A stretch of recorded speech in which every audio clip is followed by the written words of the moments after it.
할렐루야, 할렐루야, 아멘. 여러분 주님을 찬양하길 원하십니까? 네, 그런 마음이 우리 가운데 있어야 될 줄로 믿습니다. 저는 오늘 특별히 더 주님을 찬송하고 싶고 또 주님께 감사한 마음이 큽니다.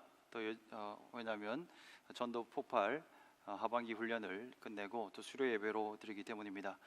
여러분 중에서는 또 수료 예배냐라고 하시는 분이 있을지 모르겠습니다. 그런데 이게 전도 폭발 훈련을 받으시는 분들께는 드디어 왔구나 하는 그런 마음들이 있습니다. 그래서 너무나 감사한 마음이 있고요. 또 수료하시는 우리 1단계, 2단계 수료 모두 하신 분들 진심으로 축복합니다. 열매 맺는 삶이라고 하는 제목으로 하나님의 말씀을 증거하도록 하겠습니다. 여러분, 올림픽 역사에서 가장 많은 열매를 딴 선수가 누군지 아십니까? 펠프스라고 하는 사람입니다. 수영 선수인데요, 굉장히 많은 메달을 땄어요. 통산 28개의 메달을 땄습니다. 굉장하죠? 별로 안 놀라십니까, 여러분? 남의 일이니까, 그죠? 그런데 굉장히 놀라운 일입니다. 이게 동메달 하나만 따려고 해도 엄청나게 노력을 많이 해야 되는 건데 통산 28개의 메달을 땄어요. 구체적인 내용은 여러분이 궁금하신 분들은 집에 들어가셔서 구글 검색해 보시고요.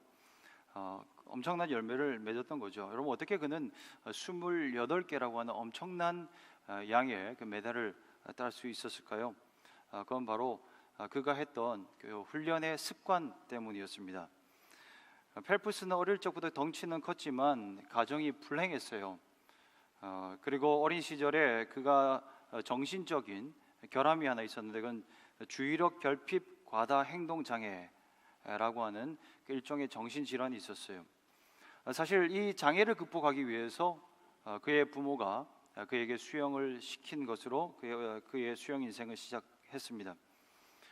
그런데 그 펠프스를 그의 코치가 완전히 인생을 바꿀 수 있는 두 가지 습관으로 그를 키웠거든요. 그 하나는 뭐냐면 그 마음을 안정시키기 위해서 주먹을 꽉 쥐었다 폈다 하는 그런 그 습관을 그에게 주었다고 그래요. 그래서 매일 자기 전에 그런 근육을 긴장시켰다가 이완시켰다가 하면서 마음을 편안하게 하는 그런 운동을 했고요. 또 하나는 경기에 들어가기 전이나 끝에 꼭 후에 그 이미지 트레이닝을 했다고 그래요. 이건 비디오 틀기라고 하는 이름으로 부른다고 하는데 상상을 해보는 거예요. 늘 상상하면서 어떻게 내가 그 수영 그 경기에 임할 것인지, 또 끝난 이후에 내가 왜 그때 전력을 다하지 못했는지, 그런 그 이미지 트레이닝을 시켰다라고 합니다. 일정한 그 패턴을 가지고 머릿속에서 상상을 하면서 훈련을 하는 건데요. 이 그 방법의 훈련을 계속 숙지시켜 나가니까 경기장에서 굉장한 위력을 드러냈다라고 하죠. 한 번은 경기를 하는데 수영을 하는데 그 물안경 안으로 물이 들어가는 일이 있었다고 그래요. 엄청난 일이 일어난 거죠. 그럼에도 불구하고 그는 전혀 개의치 아니하고 사력을 다했고 세계 신기록을 세우는 일도 있었다라고 합니다. 여러분, 훈련이 실전이 되는 겁니다. 그 습관적인 그 훈련이 얼마나 중요한가를 우리에게 알려주는 것이고, 정말 훈련이 실전이다라고 생각하는 그 마음가짐이야말로 우리에게 얼마나 중요한 것인지 알려주고 있는 그런 스토리인 것 같습니다. 여러분, 이 전도 폭발 훈련도 그런 훈련이라고 생각을 합니다. 여러분, 그 훈련이 실제가 맞습니다. 그냥 일반적인 훈련하고 다른 게요, 여기서는 한 번 렉처 듣고 끝나는 게 아니에요. 그날 목요일 날 수업 한번 들으면요, 그 주중에 꼭 한 번 내지 두 번은 전도 현장으로 나아가야 돼요. 노방전도로 나가든지 아니면 복음 제시를 하든지 꼭 한 번, 두 번 정도는 했어요. 그래서 얼마나 우리로 긴장하게 하고 부담을 느끼게 하는 그 훈련이었는지 모릅니다. 그런데 이렇게 수고를 많이 했기 때문에 하나님께서 은혜를 많이 주셨거든요. 여러분, 이 전도 폭발 훈련 수료하시는 분뿐만 아니라 저와 여러분 모두가 우리 시드니 중앙장로교회 모든 성도님들이 이렇게 경건의 훈련에 힘쓰길 축복하고요, 마치 실전인 것처럼 늘 하나님의 말씀 붙잡고 순간순간을 살아가게 될 때 하나님이 오늘 말씀의 제목처럼 열매를 많이 맺게 하는 그 역사를 보게 될 줄로 믿습니다.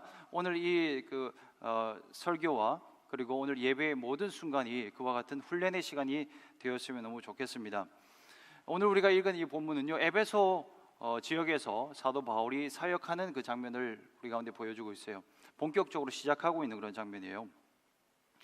에베소 그리고 우리가 잘 알고 있는 두란노 그 지역은요, 바울의 사역에 있어서 최고의 열매를 그런 드러내었던 곳이었어요. 저는 이 바울이 에베소 두란노 지역에서 사역하는 장면을 보면 너무나 흥분되어지고요, 기쁨이 넘치고, 나도 참 바울과 같은 그런 사역들, 에베소에서의 그 사역들을 감당하는 그런 삶이 되었으면 너무나 좋겠다라고 하는 생각을 해봅니다. 두란노 사역의 특징이 있어요. 그건 열매를 거두었던 시간들이었어요. 첫째, 어떤 열매였냐면 말씀의 영향력이 극대화되는 시간이었어요. 10절 말씀에 보면 두 해 동안 이같이 하니 아시아에 사는 유대인이나 헬라인이나 다 주의 말씀을 듣더라라고 말하고 있고요. 20절 말씀 보면 주의 말씀이 힘입어 흥왕하여 세력을 얻으니라라고 말하고 있습니다. 아시아에 사는 사람들에게 전부 후무한 일이 일어나게 되었습니다. 유럽에 비해서 아시아 그 지역은 하나님의 말씀을 늦게 전해 듣게 되었죠. 그런데 늦게 전해 듣게 되었지만 하나님의 말씀을 듣고 나서 어떻게 됐습니까? 굉장한 역사가 일어났어요. 역동적으로 하나님의 말씀이 일하는 역사가 그 땅 가운데 일어나게 되었습니다. 여러분, 여기서 우리가 알 수 있는 건 뭐냐면요, 사도 바울이 사실 가려고 했던 곳은 유럽이었어요. 그런데 하나님께서 그 환상 가운데 말씀하여 주셔서 아시아 땅으로 가게 되었거든요. 분명히 하나님께서 이 말씀 가운데 우리가 알게 하시는 것은 뭐냐면, 신실하신 우리 하나님께서는 우리가 하나님의 그 비전 때문에, 하나님의 말씀하심 때문에 포기한 그 꿈을 절대 무시하지 않는다라고 하는 것입니다. 하나님이 말씀하셔서 때로는 내가 원하지 않는 그 길로 가게 될 때도 있지만, 순종 때문에 내려놓은 그 포기를 분명히 하나님께서는 그 하나님의 꿈으로 이루어 주신다라고 하는 것입니다. 내가 생각했던 것 이상의 하나님의 역사를 보게 되는 일들이 순종의 현장 가운데 일어나게 될 줄로 믿습니다. 말씀이 흥황되어지는 역사가 그 땅 가운데는 일어났습니다. 또 한 가지 어떤 특징이 있었냐면, 신자의 영향력이 극대화되어지는 그런 시간이었어요. 11절 12절에 나오는 내용이죠. 사도 바울의 능력과 영향력이 최고점을 찍는 순간이었어요. 어느 정도였습니까? 바울이 땀을 닦은 그 손수건을 얹으면 병이 낫는 일이 일어났어요. 손때 묻은 앞치마가 있었어요. 그 앞치마를 가져다가 어떤 아픈 사람에게 닿게 하면 그 병이 낫기도 하고 귀신이 떠나가기도 하고 하나님의 놀라운 그 임재의 역사가 나타났다라고 하는 것입니다. 대단한 일들이 일어났어요. 너무나 놀라운 일들이 일어났습니다. 가는 곳곳마다 일어났습니다. 이 한 사람의 그 발걸음이 어떻게 이토록 놀라운 변화를 줄 수 있었겠습니까? 그것은 바로 하나님의 말씀이 역사하기 위해서 성령이 역사한 줄로 믿습니다. 여러분, 사모하시길 바랍니다. 저와 여러분이 가는 곳곳마다 이런 일들이 일어나면 얼마나 좋겠습니까? 여러분, 저희 교회가 또 저희 성도들이 하는 모든 일들마다 바울이 마치 에베소에서 했던 것처럼 이렇게 열매가 맺어지고 또 전도의 역사가 나타나기 시작하고요, 성령 하나님의 눈에 보이는 사역들이 일어나시면 너무나 좋겠습니다. 이렇게 일어나길 진심으로 주님의 이름으로 축원드립니다. 아멘. 말 그대로 부흥기였어요. 열매를 많이 거두는 그런 시기였어요. 펠프스가 앞에서 그랬던 것처럼, 아니 그것하고 비교할 수 없는 영적인 열매들이 사도 바울을 통해서 나타나고 있었다라고 하는 것입니다. 열매 없는 사람이 되면 안 돼요. 우리가 신앙생활도 열심히 하는데 또 교회 사역도 열심히 하는데 만약에 우리가 하나님 앞에 섰을 때 아무런 열매도 없었더라라고 하나님이 우리의 삶에 평가하신다면 얼마나 그건 비참한 일이 되어지겠어요. 여러분, 시간 낭비하고 살아가면 안 돼요. 우리가 살아가고 있는 이 시간을 통해서 또 우리가 하고 있는 모든 그 삶과 또 우리의 그 행동과 사역들을 통해서 하나님이 역사하시고 또 열매를 주시는 것을 보아야 할 것입니다. 열매 맺는 삶, 또 열매 맺는 교회가 되어져야 되는데요. 그럼 이 열매 거두는 사역은 어떻게 가능한가를 오늘 말씀을 통해서 좀 몇 가지 살펴봤으면 좋겠어요. 첫째는 하나님의 나라를 전파하는 현장 가운데 열매는 나타났다라고 하는 것입니다. 8절 말씀에 그렇게 기록하고 있죠. 바울이 회당에 들어가서 석 달 동안 담대히 하나님의 나라에 관하여 강론하여 권면하였다라고 말하고 있습니다. 여러분, 두란노 서원에서 사역했다라고 하는 것을 우리가 생각할 때는요, 막연하게 바울이 사역하기 괜찮은 지역이었다라고 생각하는 경향들이 우리 가운데 있는 것 같습니다. 왜냐하면 한국에서도 좋은 의미에서 두란노라고 하는 말을 쓰고 있지 않습니까, 여러분? 두란노 서원이라고 하면 아주 큰 대형 그 도서 출판사가 또 있죠. 기독교 출판사도 있기도 하고, 또 두란노라고 하는 곳이라고 하면 아주 또 그 문화적으로나 지적으로 뛰어난 그런 곳이라고 우리가 생각할 때가 있습니다. 그리고 바울의 스타일이 어떤 스타일이었어요? 사역 스타일이 순회 전도자였거든요. 그는 오랫동안 한 지역에 머무르는 경우가 별로 없었어요. 그런데 에베소 지역에서는 유독 2년간이나 그는 머물렀어요. 그렇게 우리가 생각할 때는 에베소는 머물기 좋은 곳인가 보다 생각할 수 있을 거예요. 그런데 우리가 조금 더 생각해 보면요, 우리의 예상이 빗나갔다라고 하는 것을 쉽게 알게 되어져요. 왜냐하면 에베소가 어떤 지역이었냐면 상업적으로 중심지였거든요. 지금 에베소 가면 그 물이 들어오지는 않는데 그 수로가 있었던 그런 흔적은 있죠. 2000년 전에는 바다와 연결되어지는 그 수로가 도시 중간으로 흐르는 굉장히 무역이 발달된 도시였어요. 그래서 많은 상인들이 오가는 도시였죠. 그래서 돈이 많은 지역이었어요. 그리고 상업뿐만 아니라 문화적으로나 지적으로도 상당히 발달된 그런 도시였어요. 그것을 증명하는 것이 그 에베소 하면 유명한 것이 이제 셀수스 도서관이라고 하는 곳이에요. 그게 우리가 알고 있는 두란노 서원이죠. 얼마나 큰 사이즈인지 지금도 그 많은 관광객들이 방문하지 않습니까? 그래서 놀라죠. 야, 2000년 전에 이렇게 큰 도서관이 있을 수 있겠는가라고 하면서 그 위용에 놀라고 있습니다. 엄청나게 많은 그런 지적인 보고들이 거기에 담겨 있었습니다. 그리고 그리스 문화권에 있었던 수많은 지성인들이 그 두란노 서원을 찾았다라고 하는 기록을 우리는 알고 있습니다. 그리고 에베소에는요, 그 신상이 많았어요. 에베소 하면 또 유명한 게 하나가 있네. 두란노 서원 외에도 아데미 신상이 유명해요. 그 유명한 신상은 참 많은 사람들이 그것을 방문하는 이유가 되어지기도 해요. 불가사리라고 부르죠.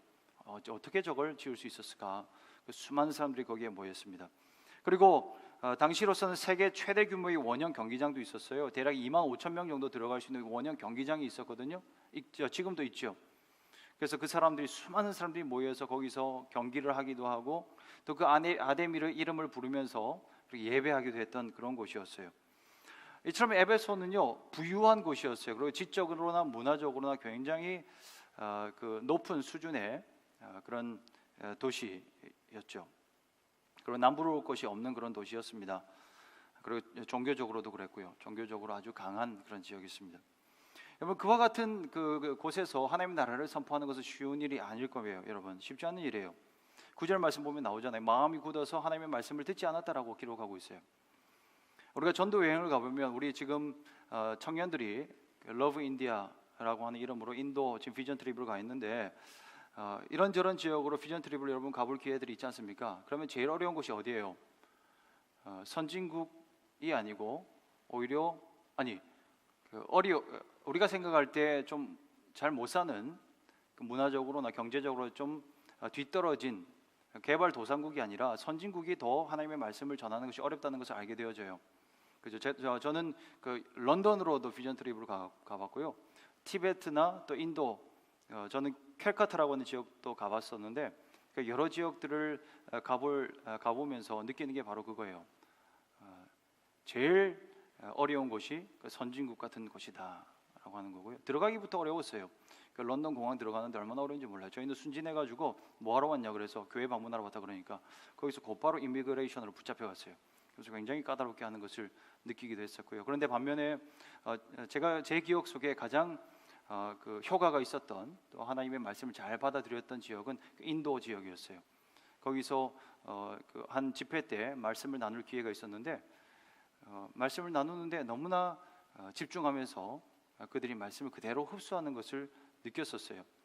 똑같은 설교자가 설교를 했는데요, 한국하고 또 인도하고 반응은 완전 달랐었어요. 같은 본문을 가지고 같은 내용을 이야기를 하는데요, 아니 같지 않았겠죠. 언어가 다르니까 훨씬 더 한국말이 괜찮았겠죠. 영어로 나누는데도요 전혀 그들은 불편함 없이, 모르겠어요. 나중에 뒤돌아서서 불편하다 얘기했는지 모르겠지만 영적으로는 그들이 그렇게 하나님의 은혜를 받고 누리는 것을 경험했던 적이 있어요. 어려운 건 문화적으로 발달했다라고 하는 곳이에요. 어떤 곳이에요? 오늘날 여기 호주 같은 나라가 가장 힘든 곳이 아닌가 생각 들어요. 호주만큼 발달된 나라도 없죠. 세상에서 가장 살고 싶은 나라 1위 하면 호주죠. 그죠? 시드니도 몇 위에 올라가잖아요. 그 10위 안에 늘 들죠. 가장 살기 좋고 부유한 그런 도시라고 할 수 있을 거예요. 그래서 살아보니까 이해가 조금 되는 것 같습니다. 이렇게 사람들을 만나보면 굉장히 그 여유가 있고, 또 여유가 있다 보니까 매너도 있고, 또 관계를 맺다 보면 위트도 있고, 참 행복하게 살아가는 것 같다, 그렇게 느껴져요. 그 한국에서는 보통 전도할 때 어떻습니까? 교회 나오면 행복하다 그렇게 전도를 하는데, 호주 분들에게 가서 교회 나오면 행복합니다 이렇게 얘기하니까 나는 지금 충분히 만족하고 행복하다 그렇게 얘기를 하는 경우들도 있어요. 그 실제로 그 교회 올 때 한번 그 강가나 이런 쪽으로 가다 보면요, 정말 행복한 표정들이 보여요. 요트 타면서 가족들하고 이렇게 피크닉 보내는 거 보면 참 행복하게 살구나, 그런 생각들을 하기도 해요. 그래서 하나님의 나라를 전하는 게 쉽지 않은 거예요. 전도를 나가보면 말 걸기는 쉬운 것 같아요. 근데 전도하기는 굉장히 어려워요. 말을 걸면 잘 받아줘요. 한국 사람들은 말부터 안 받아주거든요. 아예 말 붙이지도 못하죠. 그런데 호주 사람들은 인사는 받아줘요. 그런데 복음을 이야기하고 믿음에 대해서 이야기하고 하나님의 나라에 대해서 이야기를 하면 전혀 듣지 않아요. 오늘 말씀에 나왔던 것처럼 완전히 굳은 마음으로 있는 것을 보게 되어져요. 힘든 일이죠. 이런 사람들에게, 이런 이 고도에 발달된 메가시티에서 사는 사람들에게 복음을 전할 때 필요한 게 있는데요, 오늘 바울의 태도인데 그건 바로 담대함이에요. 담대함이 반드시 필요해요. 여러분, 열매 맺는 신앙생활 하고 싶으시죠? 그렇게 살길 원하십니까? 별로 원하지 않으시네요. 정말 열매 맺는 삶을 살고 싶으십니까? 복음의 열매가 맺어지고 여러분으로 인해서 예수 믿는 역사가 나타나게 되어지고 하나님 나라의 그 상급과 축복이 쌓이는 것을 날마다 느끼면서 살아가게 되어지고 한 영혼 돌아올 때마다 정말 기쁘고 이런 걸 느끼고 살아가고 싶잖아요. 그러기 위해서 우리는 담대함으로 하나님 나라를 증거해야 한다라고 하는 거예요. 힘들 때가 많이 있어요, 여러분. 그래도 증거해야 하는 거예요. 비록 굳은 마음으로 있다 하더라도 전할 수 있어야 되는 거예요. 최근에 저희 교회 광고되어진 일정들을 보면 이제 전도, 선교적인 그런 내용들이 많죠. 그렇죠, 여러분? 그 생각나는 게 뭐 있습니까? 하나님의 사랑 프로젝트가 이제 리더들 사이에서 진행되어지고 있다. 뭐 뭔지는 모르겠지만 진행되어지고 있다라고 그러고, 또 러브 인디아 팀이 나갔고 선교팀이 나갔고, 또 어떻습니까? 또 캐롤스 인 더 파크, 크리스마스를 또 맞이하여서 또 이웃 주민들에게 복음을 증거하기 위한 이런 시간들을 우리가 가지고 있지 않습니까? 또 교회와 마당에 모스크가 세워진다라고 하는 그런 이런 일들, 뭐 심상치 않은 분위기들이 막 우리에게 몰아치고 있는데, 이때 여러분 우리는 깨달아야 되는 것입니다. 분명히 여러분 깨달으셔야 돼요. 이게 뭐냐면요, 이제 피할 곳은 없구나. 이게 하나님이 우리를 몰아가시는구나. 어디로요? 전도의 현장으로, 복음을 증거하고 하나님의 나라를 증거하는 그 선교의 현장으로 우리를 몰아가시는구나라고 하는 것을 깨달으시길 주님의 이름으로 축원드립니다. 네, 담대히 이 하나님의 나라를 전할 수 있어야 돼요. 하나님 나라를 증거해야 되는데 또 한 가지 태도가 있습니다. 그 두 번째 열매 맺기 위한 사람의 그 태도인데, 그것은 뭐냐면 하나님 나라를 끝까지 증거해야 한다라고 하는 것입니다. 끝까지 전해야 됩니다. 포기하지 않고 전해야 됩니다. 에베소라고 하는 지역은 부담스러운 곳이었어요. 그런데 그 부담스러운 곳에서 바울은 그 말씀을 담대히 증거했고요. 그런데 첫 번째 전도의 결과는 뭐였냐면 우리가 보았던 것처럼 결과가 좋지 않았어요. 많은 사람들의 얼굴이 굳어져서, 마음이 굳어져서 그를 비방하기 시작했어요. 어떻게 저렇게 수준 떨어지는 이야기를 여기서 에베소에서 할 수 있는가? 다른 미개한 지역에서 할 수 있을지 몰라도 어떻게 이 에베소에서 저런 수준 떨어지는 이야기를 할 수 있는가라고 이야기를 했어요. 논리도 없고 근본도 없는 저런 말을 어떻게 믿을 수 있겠는가? 여러분, 우리가 전도를 하고 하나님의 말씀을 증거할 때 에베소에서 우리가 단편적으로 나타나는 그 기적의 역사를 우리가 보았었는데, 이런 기적의 역사, 또 하나님의 말씀을 받고 회개하고 돌아왔다라고 하는 그 승전 보만 우리가 들었으면 좋겠는데 그렇지 않을 때가 분명히 있어요. 해도 안 되는 거예요. 이런 전도에 대한 그 말씀을 듣고 또 주일날 설교 말씀을 들으면 할 수 있다라고 분명히 목사님을 얘기했는데, 하나님의 말씀은 된다라고 얘기했는데 복음 전하는 현장에서 되어지지 않는 거예요. 오늘 1단계 오신 분 중에서 어떤 분이 그런 경험을 또 했어요. 아니, 대부분의 분들 하셨는데 한 분이 아주 강하게 경험하신 것 같아요. 시드니 시티로 전도를 하러 갔다가 이제 그 다음 주에 훈련에 못 오셨어요. 다른 분을 통해서 들으니까 놀라셨대요. 굉장히 놀라셨대요. 도저히 자신이 왜 거기에 서 있는지 모르겠대. 왜냐하면 나는 복음을 전하러 가긴 했는데, 서 있긴 했는데 이제 조장이 가자 그래서 갔겠죠. 그런데 아무도 자신의 말을 들어주지 않고 그냥 스쳐 지나가더라는 거예요. 그러니까 완전히 투명 인간 된 것처럼, 와, 내가 여기 내가 왜 서 있지? 전도 폭발 훈련 내가 왜 받고 있는 것이지? 과연 내가 앞으로 할 수 있을까? 그런 생각이 들었다고 합니다. 힘든 일이에요. 아주 싸늘한 사람들이 사실은 많이 있어요. 우리가 복음 전하러 가야 된다라고 분명히 오늘 또 말씀하고 있기 때문에 여러분 중에서 또 이 말씀, 하나님의 말씀을 받고 또 나아가는 분들이 있을 거예요. 내일 내가 그럼 그 사람에게 전도해 봐야지. 그런데 막상 갔는데 되어지지 않는 순간들이 분명히 있다는 거예요. 때로는 그런 교회들도 있어요. 분위기가 아주 싸늘한 그런 교회들이 있어요. 복음을 전하고 하나님의 말씀을 나누는데요, 무슨 말을 해도 들어가지 않는 것 같아요. 솔직히 옛날 우리 중앙교회도 좀 그랬죠. 벨필드에 있을 때 그 예배당 자체가 좀 차가운데 여러분들 표정도 지금보다 더 차가웠어요. 그래서 어려움이 사실 있었긴 했는데, 그런데 어떻습니까? 이런 느낌을 받을 때, 복음을 전하고 하나님의 말씀을 전하는 현장에서 이런 느낌을 받을 때 어떻습니까? 오늘 말씀 기억해야 됩니다. 끝까지 포기하지 않고 전해야 한다라고 하는 겁니다.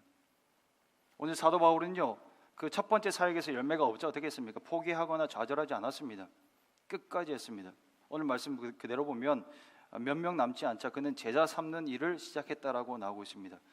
오늘날로 치면 제자 양육을 한 것입니다. 몇 명 안 되니까 잘 됐다 생각한 거죠. 그러면 속으로 훈련으로 내가 이 사람을 완전한 하나님의 사람으로, 예수 그리스도의 제자로 만들어 버려야 되겠다라고 생각한 거예요. 포기하지 않고 그 전도의 현장, 사역의 현장으로 나아갔다라고 하는 것입니다. 여러분, 이번 그 분기 동안에, 이번 그 하반기 우리 전도 폭발 훈련 동안에 하나님이 놀라운 은혜를 주셨거든요. 그런 도전이 있음에도 불구하고 포기하지 않고 훈련생들이 나아갔습니다.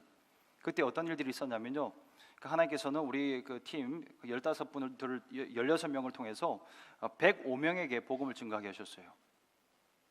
단순히 짧게 하나님의 말씀 믿으세요, 예수님 믿으세요라고 하는 그런 수준이 아니라 그냥 스쳐 지나가는 사람 붙잡고요, 하나님의 그 말씀을, 그 주님의 복음을 나눈 거예요.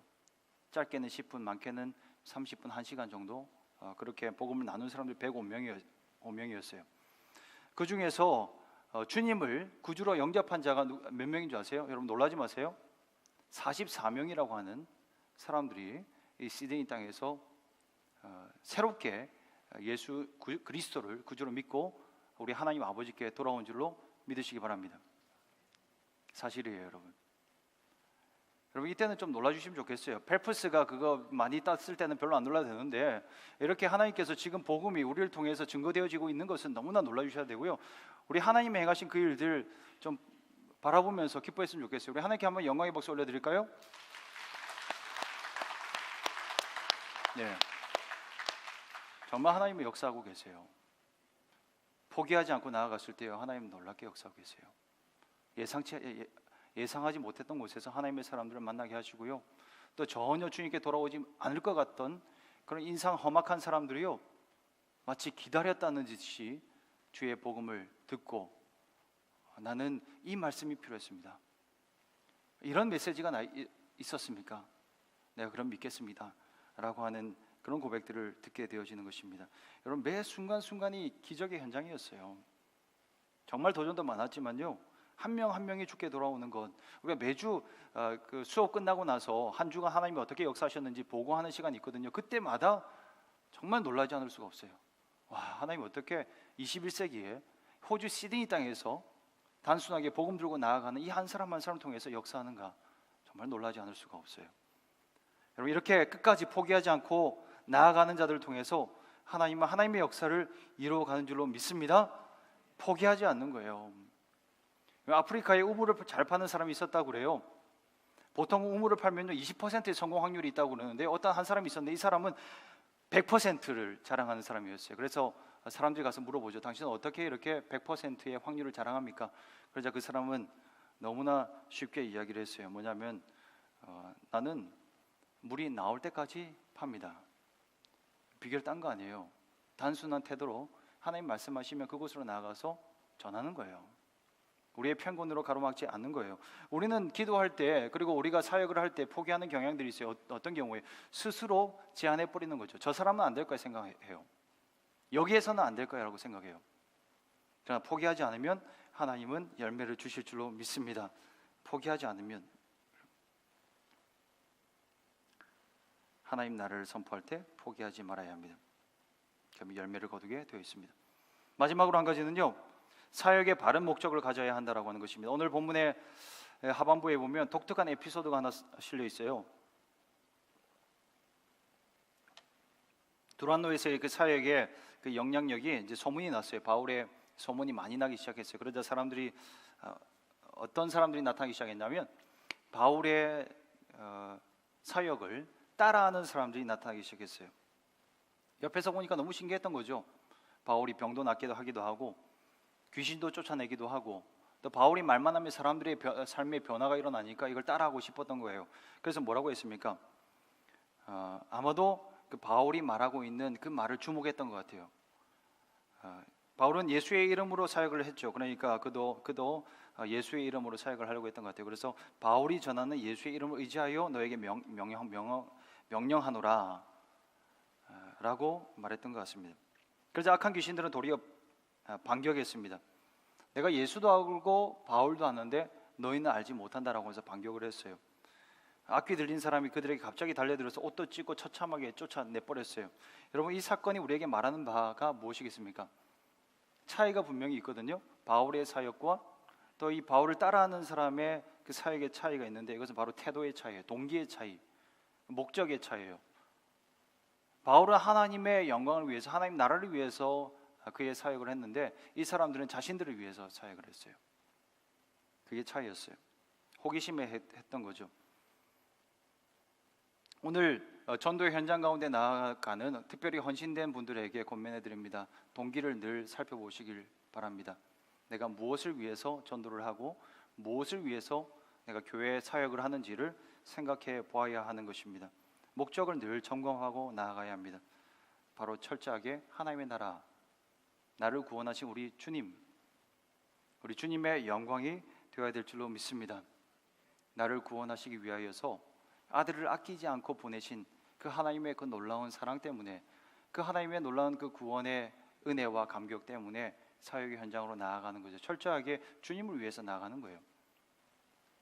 그 주님께, 그 사랑하고 너무나 존귀함을 받아야 마땅할 그 주님께 조금이라도 기쁨이 되어진다면 내가 이 일을 하겠습니다라고 하는 그런 겸손의 태도가 필요한 것입니다. 그리고 이런 그 태도로 우리 하나님 아버지의 마음을 품고 나아가야 하는 거예요.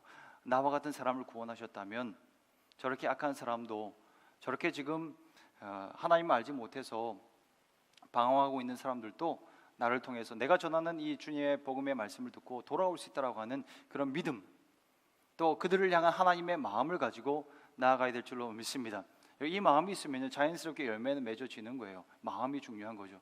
우리 주님 안에 거하고 내가 주님 안에 거할 때 열매는 자연스럽게 맺혀지는 거 아니겠어요? 그 요한복음 15장에 나오는 그런 말씀이잖아요. 그렇죠? 우리는 가지고 우리 주님은 나무고, 그래서 우리가 그 나무에 붙어 있으면 열매는 자연스럽게 맺혀지는 것 아니겠어요? 여러분, 목적은요, 목적이라고 하는 것은 누구와 소통하는가에 의해서 결정되어지는 거예요. 우리가 하나님과 소통하면요, 하나님의 마음이 우리 가운데 들어오게 되어져 있어요. 그래서 늘 하나님과 교통하고 하나님 안에 거하면 열매는 맺혀질 수밖에 없는 거예요. 그래서 하나님이 바라보는 마음으로 그들을 바라보게 되어지고, 하나님이 말씀하고자 하는 말씀을 그들에게 전해주기 때문에 열매가 맺혀지지 않을 수 없는 거죠. 그래서 우리는 마음의 동기를 늘 돌아봐야 하는 것입니다. 내가 왜 이 일을 하고 있는 것인가? 내가 무엇을 위해서 지금 말씀을 전하고 복음을 증거하고 또 삶을 살아가고 있는 것인지를 날마다 돌아봐야 할 것입니다. 말씀의 결론입니다. 열매를 거두는 저희 교회가 되어지고 저와 여러분이 되어지길 진심으로 주님의 이름으로 축원드립니다. 열매 맺기 위해서 어떻게 해야 된다고요? 하나님의 나라를 증거해야 되는데 담대히 증거해야 돼요. 그죠? 그리고 또 하나는요, 포기하지 않고 끝까지 증거해야 돼요. 그리고 마지막으로 어떻습니까? 동기를 돌아볼 수 있어야 돼요. 내가 왜 이 일을 하고 있는가 늘 돌아보면서 내가 지금 살아가고 있는 이유, 또 내가 이 일을 하고 있는 이유를 늘 하나님 앞에 묻고, 또 하나님 원하시는 그 일을 해나가서 우리 하나님께 큰 영광 올려드리고요, 또 우리에게 하나님이 주시는 그 놀라운 그 열매들이 많이 맺혀지길 축복합니다. 아멘.